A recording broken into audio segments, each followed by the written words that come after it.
എഫിനും കോൺഗ്രസിനും സംസ്ഥാനത്ത് പുതിയ നേതൃത്വം വന്നതിന് പിന്നാലെ സുപ്രധാന നീക്കങ്ങളിലേക്ക് കടന്നതായി സൂചന.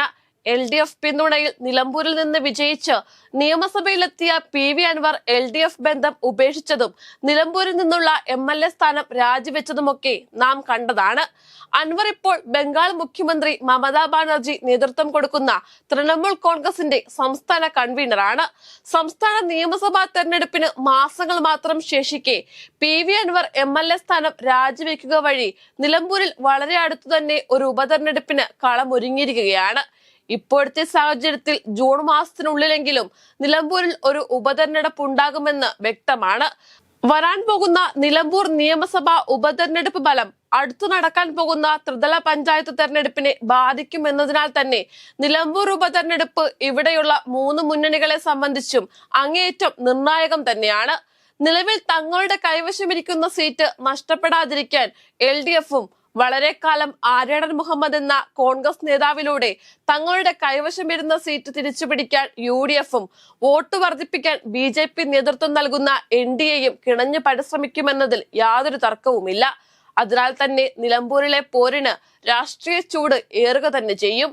താൻ നിലമ്പൂരിൽ മത്സരിക്കാനില്ലെന്ന് PV അൻവർ പറയുമ്പോഴും അതിൽ എത്രമാത്രം വസ്തുതയുണ്ടെന്ന് സംശയിക്കുന്നവർ ഏറെയാണ്. അൻവറിനെ ഒഴിവാക്കി ഒരു മത്സരം നിലമ്പൂരിൽ UDFന് ചിന്തിക്കാവുന്ന ഒന്നല്ല. നിലവിലെ സാഹചര്യത്തിൽ നിലമ്പൂർ കോട്ട കടക്കാൻ UDFന് PV അൻവർ വേണമെന്നായിരിക്കുന്നു. താൻ ഇപ്പോൾ നേതൃത്വം കൊടുക്കുന്ന തൃണമൂൽ കോൺഗ്രസിനെ എങ്ങനെയും UDFന്റെ ഘടകകക്ഷിയാക്കി വരുന്ന നിലമ്പൂർ ഉപതെരഞ്ഞെടുപ്പിൽ UDFന് പുറത്തുനിന്ന് പിന്തുണ കൊടുക്കാനാണ് PV അൻവർ ശ്രമിച്ചുകൊണ്ടിരിക്കുന്നത്. സംസ്ഥാന കോൺഗ്രസ് നേതൃത്വത്തിലെ ഒരു വിഭാഗത്തിന് ഇക്കാര്യം സ്വീകാര്യമാണെങ്കിലും ഇവിടുത്തെ സീനിയർ കോൺഗ്രസ് നേതാക്കൾക്ക് ഇതിനോട് ഒട്ടും താല്പര്യമില്ലെന്നതാണ് വാസ്തവം. ഒരുപക്ഷെ തൃണമൂൽ കേരളത്തിൽ UDFന്റെ ഘടകകക്ഷിയായാൽ നിലമ്പൂർ ഉപതെരഞ്ഞെടുപ്പിൽ UDF വൻ ഭൂരിപക്ഷത്തിൽ ജയിച്ചെന്ന് വരും. പിന്നീട് അതിന്റെ പേരിൽ വലിയ വിലപേശൽ തന്നെ തൃണമൂൽ കോൺഗ്രസ് UDFൽ നടത്താൻ സാധ്യതയുണ്ട്. നിലവിൽ ഒറ്റ വഴി മാത്രമേ കോൺഗ്രസ് നേതൃത്വത്തിന്റെ മുന്നിലുള്ളൂ. PV അൻവറിനെ നിലമ്പൂർ ഉപതെരഞ്ഞെടുപ്പ് പ്രഖ്യാപിക്കുന്നതിന് മുൻപ് കോൺഗ്രസിലെത്തിക്കുക. നിലമ്പൂർ ഉപതെരഞ്ഞെടുപ്പിൽ PV അൻവറിനെ കോൺഗ്രസിന്റെ സ്ഥാനാർത്ഥിയാക്കി കൈപ്പത്തി ചിഹ്നത്തിൽ മത്സരിപ്പിക്കുക. മലപ്പുറം ജില്ലയിലെ പഴയകാല കോൺഗ്രസ് നേതാവ് കൂടിയായിരുന്നു PV അൻവർ. UDFലെ പ്രമുഖ ഘടകകക്ഷിയായ മുസ്ലിം ലീഗിനും ഇതിൽ താല്പര്യമുണ്ടാകാൻ സാധ്യതയുണ്ട്. PV അൻവർ UDFലെത്തിയാൽ മലപ്പുറത്തെ ലീഗ് കോട്ടകളിൽ അത്ഭുതം സൃഷ്ടിക്കാമെന്നും കഴിഞ്ഞ നിയമസഭാ തെരഞ്ഞെടുപ്പിൽ നഷ്ടപ്പെട്ട തങ്ങളുടെ സീറ്റുകൾ തിരികെ പിടിക്കാമെന്നും ലീഗും കണക്കുകൂട്ടുന്നു. PV അൻവർ LDF വിട്ടപ്പോൾ അൻവർ UDFലെത്താൻ ഏറ്റവും അധികം പിന്തുണച്ചതും മുസ്ലിം ലീഗും നേതാക്കളും ആയിരുന്നുവെന്നത് വിസ്മരിക്കാവുന്നതല്ല. LDF വിട്ട് PV അൻവർ ലീഗിലേക്ക് ചേക്കേറുമെന്ന് വരെ വാർത്തകൾ ഉണ്ടായിരുന്നു.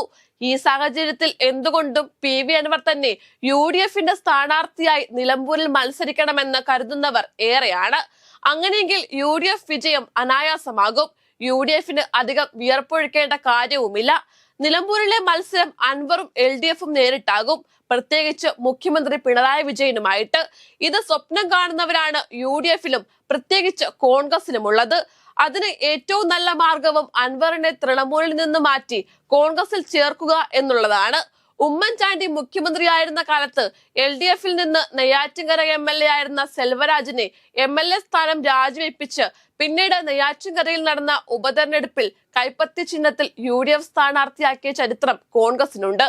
ഇതുതന്നെ നാളെ നിലമ്പൂരിൽ സംഭവിച്ചാലും അത്ഭുതപ്പെടാനില്ല. PV അൻവർ നിലമ്പൂരിൽ മത്സരിക്കാൻ പറ്റിയ സ്ഥാനാർത്ഥിയുടെ പേര് നിർദ്ദേശിച്ചിരുന്നു. അത് മലപ്പുറം DCC പ്രസിഡന്റ് KSU മുൻ സംസ്ഥാന പ്രസിഡന്റുമായിരുന്ന VS ജോയിയാണ്. ആ നിർദ്ദേശം കോൺഗ്രസിനെ വലിയ പ്രതിസന്ധിയിലേക്കായിരുന്നു തള്ളിവിട്ടത്. ഇതിനും അൻവറിന്റെ കോൺഗ്രസ് പ്രവേശനവും സ്ഥാനാർത്ഥിത്വവും ഗുണം ചെയ്യുമെന്ന് കോൺഗ്രസിലെ ഒരു വിഭാഗം കരുതുന്നുണ്ട്.